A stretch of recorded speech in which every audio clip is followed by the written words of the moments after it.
आषाढी वारीच्या पार्श्वभूमीवर पंढरपुरातून वारकऱ्यांसाठी आणि प्रवाशांसाठी एक अत्यंत महत्त्वाची आणि आनंदाची बातमी समोर येते।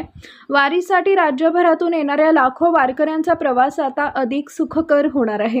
पंढरपूर एसटी आगाराला 5 नवीन अत्याधुनिक जिजाऊ बसेस उपलब्ध करून देण्यात आल्या। पंढरपूर मंगळवेढा मतदारसंघाचे आमदार समाधान अवताडे यांच्या विशेष प्रयत्नांमुळे या बसेस महामंडळाकडून मिळाल्या असून नुकताच त्यांच्या हस्ते या बसेसचं थाटात लोकार्पण करण्यात आले। वारीच्या काळात नेहमीच पंढरपूर आगाराला बसेसची कमतरता भासते, हीच अडचण ओळखून आमदार अवताडेंनी महामंडळाकडे पाठपुरावा केला होता। यावेळी बोलताना आमदारांनी वारकऱ्यांना आश्वस्त केलं की गरज पडल्यास आणखी जादा बसेस उपलब्ध केल्या जातील, तसेच प्रवाशांचे गैरवर्तन करणाऱ्या एसटी कर्मचाऱ्यांवर कठोर कारवाई करण्यात येईल आणि बसस्थानक परिसरात खाद्यपदार्थ विक्रेत्यांनी जादा दराने विक्री केल्यास त्यांची चौकशी करून कडक पावलं उचलली जातील असा सज्जड दमही त्यांनी दिलाय।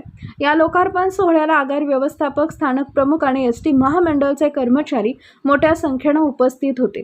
त्यामुळे यंदाची वारी वारकऱ्यांसाठी अधिक सोयीची ठरणार यात शंका नाही।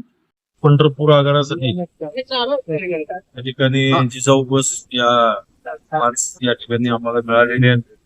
नक्कीच वारीच्या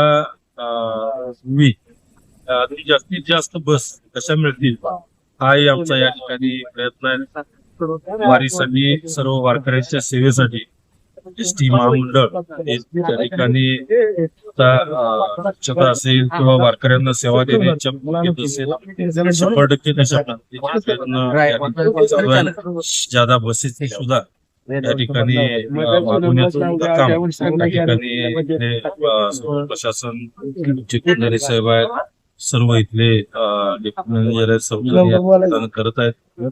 नक्कीच वारकऱ्यांच्या सेवेसाठी या ठिकाणी सर्व एसटी महामंडळ सुद्धा सज्ज।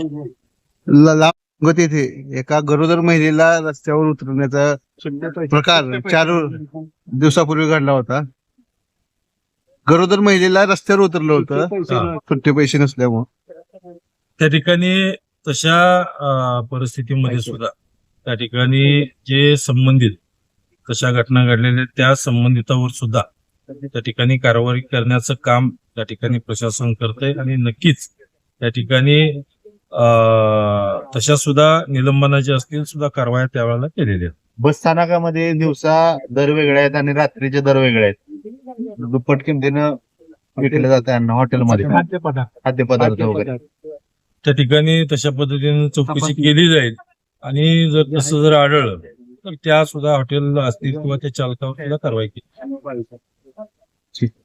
ताज्या घडामोडी जाणून घेण्यासाठी शिवशाही न्यूज यूट्यूब चॅनलला सबस्क्राईब करा। आपण हा व्हिडिओ फेसबुकवर पाहत असाल तर फेसबुक पेज फॉलो करा आणि शिवशाही न्यूज.com या आपल्या वेबसाईटलाही भेट द्या।